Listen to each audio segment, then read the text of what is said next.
ناظرین، ملک بھر میں خطرناک حد تک گرمی بڑھنے کا خدشہ ظاہر کیا جا رہا ہے، جس کے بعد ہائی الرٹ جاری کر دیا گیا ہے۔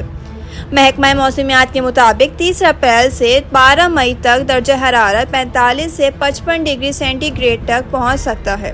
حکام نے شہریوں کو ہدایت کی ہے کہ صبح 10 بجے سے دوپہر 3 بجے تک غیر ضروری طور پر گھر سے باہر نہ نکلیں، کیونکہ شدید گرمی ہیٹ اسٹروک اور سانس کی تکلیف کا باعث بن سکتی ہے۔ شہری دفاع کی جانب سے خبردار کیا گیا ہے کہ گاڑیوں میں لائٹر، پرفیوم، بیٹریز اور گیس والی اشیاء ہرگز نہ چھوڑیں، جبکہ گاڑی کا فیول ٹینک مکمل بھرنے سے بھی گریز کریں۔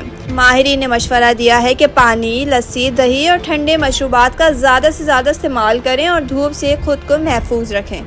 یاد رہے، ماہرین نے اے سی 24 سے 25 ڈگری پر چلانے اور بجلی کے آلات پر کم دباؤ ڈالنے کی بھی ہدایت دی ہے، لہٰذا احتیاط کریں، محفوظ رہیں اور یہ اہم معلومات دوسروں تک ضرور پہنچائیں۔